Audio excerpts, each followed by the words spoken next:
Good evening. My name's Lee and I'm going to try to give a brief overview of my experience with a squamous cell carcinoma. This dates back to 2021, so this was in the times of COVID, which in some ways informed the experience in terms of the dealings I was able to have with my GP and the NHS. Anyway, so to go to the beginning, as it were, in classic style. Initially, I had a small spot on the side of my face about here. Didn't think too much of it, as you would, but it was really quite persistent. And then after a while, I thought, oh, maybe I should contact the doctor about this. But because of COVID, I was unable to make any appointment to see the doctor. So I sent a photograph through to him. And at the time, what was it? Initially, it was, like I say, like a persistent spot. By then, it had grown to about the size of my little finger thumbnail. So that was 7th of June 2021, the first photo I took. I then received advice to take a course of antibiotics because, perhaps not unreasonably, they thought it just may have been an infected insect bite.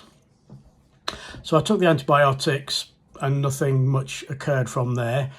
Then by the 18th of June, when I took another photo, it had grown to about the size of my thumbnail.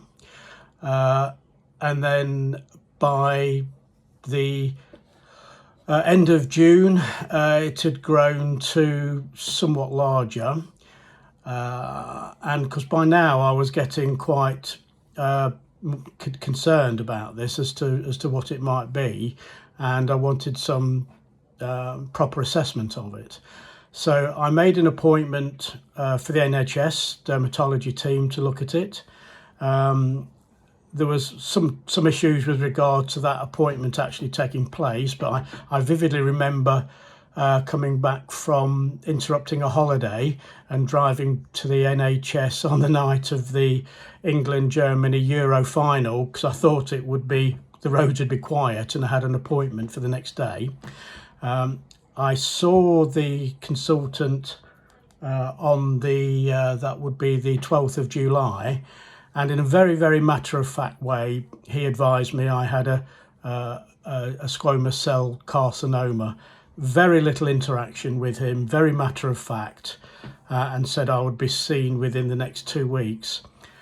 Now, as you can imagine, that didn't happen because, obviously it was a very difficult time for the NHS, for no other reason.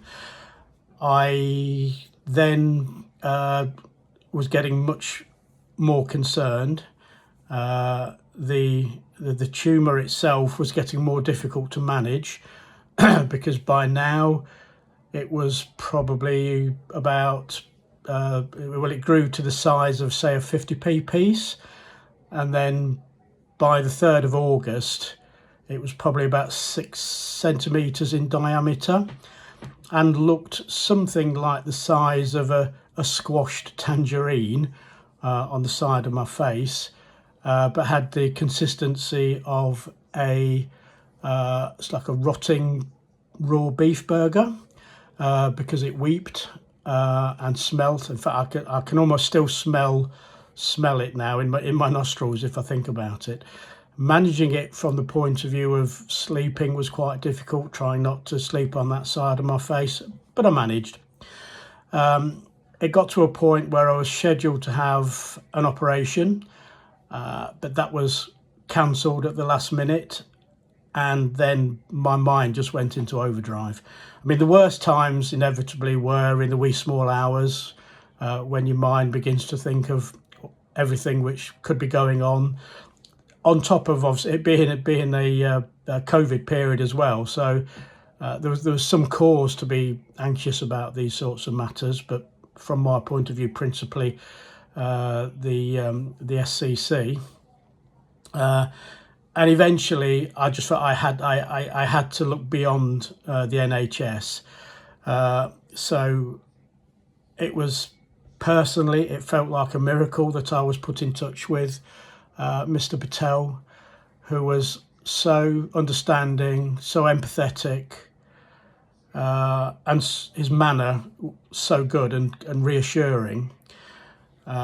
And in retrospect, in no time at all, I was able to have the operation. Every day seemed like a week at the time, as the cancer was getting larger and getting closer and closer actually to my eye, which was a certain concern. But the operation went wonderfully well. And ever since then, it's been so reassuring to have quarterly consultations with Mr. Patel. To start off with, any blemish which I had, of course I had some concerns what it might mean. That subsides to a certain extent as you move on. But the quarterly visits and reviews have been really sort of helpful in coming to terms with this. In many respects, I feel fortunate because of what happened. Perhaps like many of us, we know people who have had other forms of cancer which have not always had happy outcomes. And in as much as this became aware of this because you could see it growing on the side of your face, compared to, you know, some cancers which are inside, and by the time you know something about it, it can perhaps be too late. I feel fortunate in that regard, but I feel particularly fortunate for having been dealt with by such a skilled surgeon. And just to sort of illustrate, I will just point out where it was. So just excuse me while I remove my glasses. So there. Oops. There is the area that the cancer was excised. So obviously it sat a little inside that area, obviously, because they have to sort of go around and extend beyond the edge. But because it sort of goes right up to there, very close to the eye. But as everybody says, and I say, such a wonderful job. A small skin graft from my thigh, but you would barely know. There is, if I can sort of quite catch it, there's an indentation where the flesh was taken away, but I've had no problems. I've had no problems with it whatsoever, and I feel fortunate, and I thank Mr. Patel and his team for seeing me through what was personally, naturally, a difficult time. Thank you.